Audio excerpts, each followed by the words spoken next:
Have you ever noticed that some people don't feel lonely when they're alone? They don't crave constant interaction. They don't feel uneasy in silence. They don't rush to fill every quiet moment with sound, messages, or background noise. Instead, they feel calm, grounded, centered, more like themselves. And if that sounds familiar, you may have spent years quietly wondering why you seem so different from others, why people energize some while they slowly drain you, why socializing feels like effort even when you genuinely care. And over time, you may have internalized a question you never asked out loud. Is something wrong with me? You may have been told, directly or subtly, that you isolate too much, that you should go out more, that you should want people more, that staying home is avoidance. But what if that story is incomplete? What if preferring home over people isn't a flaw, but a psychological signal? A quiet message from your nervous system about where it feels safe, balanced, and whole. Think about this moment. You cancel plans, not because you dislike your friends, not because you fear conversation, not because you don't value connection, but because the idea of staying home feels like relief. The decision alone changes how your body feels. Your shoulders drop, your jaw relaxes, your breathing slows, your mind becomes quieter before you even realize it has. You enjoy people.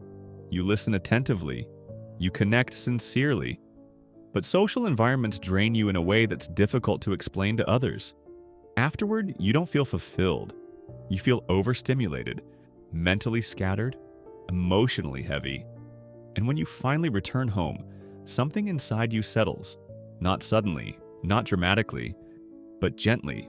Your body exhales before your thoughts catch up. If this feels familiar, this isn't avoidance. It's regulation. From an early age, most of us are taught the same belief.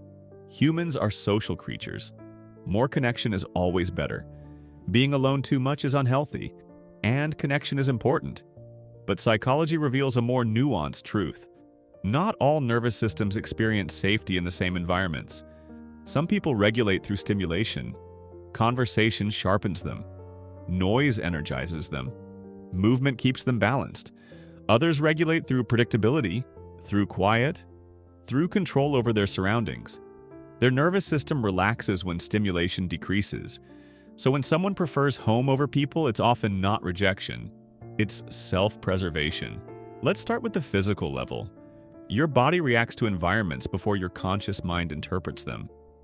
For some individuals, social spaces create constant low-level stress. Noise raises cortisol. Multiple conversations compete for attention. Unpredictable social cues keep the nervous system alert. Even pleasant gatherings require continuous readiness. Your muscles stay subtly tense. Your breathing becomes shallow. Your body never fully settles. At home, those demands fade. The lighting is familiar. The sounds are known. There are no sudden shifts to adapt to. Your nervous system recognizes safety. Psychologically, home becomes a regulation space. Not because it's merely comfortable, but because your body can finally return to baseline. This isn't fragility, it's sensitivity. And sensitivity, when understood, is a form of intelligence. Now let's move to the mental level. Social environments demand constant mental adjustments. What should I say next? How am I being perceived? Did I explain that clearly? Am I being too much or not enough? For reflective, self-aware minds, this creates cognitive fatigue. Not anxiety, not fear. Fatigue. Your attention splits between participating in the interaction and monitoring yourself within it. You're present, but also managing your presence. At home, that fragmentation dissolves. Thoughts slow down, focus deepens, your sense of self stabilizes. There's no performance, no role to maintain, no energy spent being interpreted. Some people don't dislike others. They dislike the mental cost of being socially on for extended periods, and that distinction matters. Now let's go deeper. The neuropsychological layer. Dopamine, the neurotransmitter associated with motivation and reward, does not function the same way in everyone. For some people, novelty triggers dopamine. New faces, new conversations, new environments. Their brains come alive through external input. For others, dopamine is released through familiarity, routine, repetition, internal exploration. Their brains reward stability and coherence. This means solitude can feel emotionally nourishing. Not empty, not dull, but restoring. These nervous systems recover through stillness, not stimulation. So while extroverted systems thrive on engagement, these individuals thrive on integration. They don't gain energy by adding more experiences. They gain energy by processing what they've already lived. This explains something important. Why being at home feels fundamentally different. At home, there is no audience, no subtle pressure to explain yourself, no unconscious effort to manage impressions, no background awareness of being observed. You can exist without being interpreted. And for some nervous systems, that freedom is essential. It's where emotions settle, where thoughts organize, where identity feels coherent again. Home becomes the place where you return to yourself. Now here's the reframe. This isn't shyness. It isn't fear. It isn't laziness or avoidance. It's a different strategy for maintaining psychological balance. What you were once told was your weakness, your need for solitude, may actually be your strength. Because people who feel safe alone often think deeply. They notice subtle patterns. They reflect before reacting. They feel emotions fully but privately.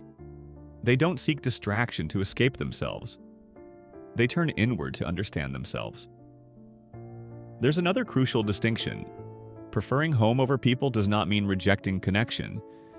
It means choosing quality over quantity. These individuals often form fewer relationships, but deeper ones. They don't connect constantly, but when they do, they're fully present. They listen carefully. They respond thoughtfully.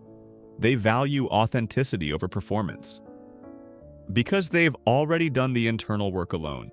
So if you've ever wondered why solitude feels more natural than crowds, why silence feels safer than noise, why home feels like relief, not confinement, there is nothing wrong with you. You're not broken. You're not missing something others have. You're regulated differently. And maybe the most important question isn't, why do I avoid people? But, where do I feel most like myself? Because the place you return to isn't always where you're hiding. Sometimes, it's where you're healing. Take a moment. Notice which environments calm your body. Notice where your thoughts become clear. Notice where you feel internally aligned. Do you seek solitude because you fear connection? Or because you value clarity?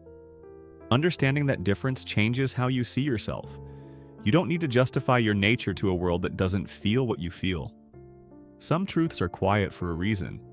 And if you're here because you want to understand the mind not as something to fix, but something to respect, then you're exactly where you need to be.